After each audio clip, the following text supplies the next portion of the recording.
Mirëmbrëma të gjithëve, mirë se vini në edicionin qendror të lajmeve në Report Televizion. Për mbrëmjen e sotme ku do të njohim lajmet e ditës, se nisi fillimisht me titujt kryesor.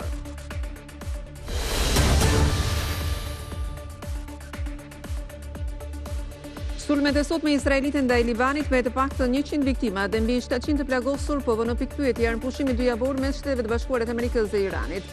Teherani ka informuar ndërmjetësit rajonal se pjesëmarrja në negociata të premte në Islamabad do të varet nga ndalimi i sulmeve izraelite në Liban. Garda revolucionare ka urdhëruar mbylljen e Ormusit dhe marina iraniane ka kërcënuar se do të shkatërrojë çdo anije që tenton të kalojë pa autorizim. Presidenti amerikan Donald Trump deklaroi se sulmet në Liban janë kundër Hezbollahut dhe se nuk përfshihen në marrëveshjen 2 javore të armëpushimit. Efekti i armëpushimit SBA-Iran gjatë natës u ndjej menjëherë me rënien e çmimit të naftës në treqet e huaja mëngjesin e sotëm, përjedhoi bordi i transparencës në Shqipëri, uli me 4 lekë naftën dhe vendos çmimet e reja të karburanteve. Nafta do të shitet me 220 lekë për litër ose 4 lekë më pak. Nuk ndryshon çmimi i benzinës, mbetet 181 lekë për litër. Lufta në lindjen e mesme ka rritur inflacionin në Shqipëri në nivelin më të lartë të 2 viteve të fundit. Shifrat e Instat tregojnë se në mars arriti në 2.6%, ndikuar kryesisht nga rritja e çmimit të karburantit, energjisë dhe të qirave të banesave. Shtrëngtimi i letë sipas raportit është regjistruar edhe te grupi i ushqimeve.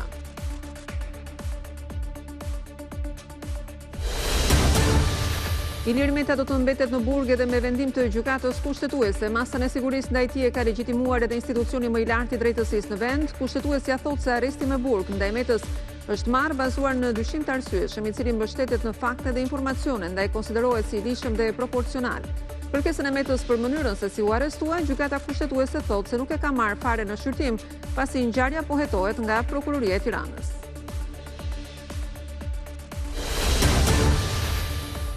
Për Revis Berberi, një shprehun e ARSH-s janë akuzuar për shkelje të barazisë në tendera, korrupsion dhe mashtrim dhe 20 pandekur të tjerë do të ketë gjykim të shkurtuar. Më 17 prill SPAK pritet kërkojë dënimet për të akuzuarit, ndërsa i vetmi që do të gjykohet në proces të ndarë është biznesmeni Walter Begaj, i cili soturonte në letra kompaninë Dam, pas të cilës de facto SPAK thotë se fshihej Berberi.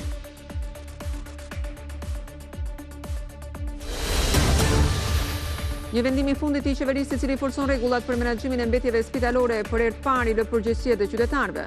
Mbetjet që krijohen nga vetë mjekimi duhet të ndahen nga ato të zakonshme dhe të ruhen në kontejner të posaçëm që mund të sigurohen pranë farmacive. Rregulla edhe për prodhuesit dhe spitalet, të cilët duhet të përditësojnë vazhdimisht planin për menaxhimin e mbetjeve në mënyrë që të garantohet një zinxhir kontrolli.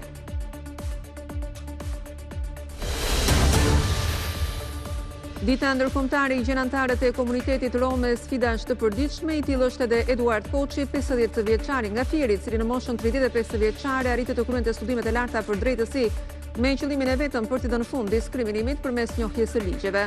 Por tani, pas shumë vitesh, ai është një fermer i cili arrin të rrisë mes vështirësive edhe 4 fëmijët e tij.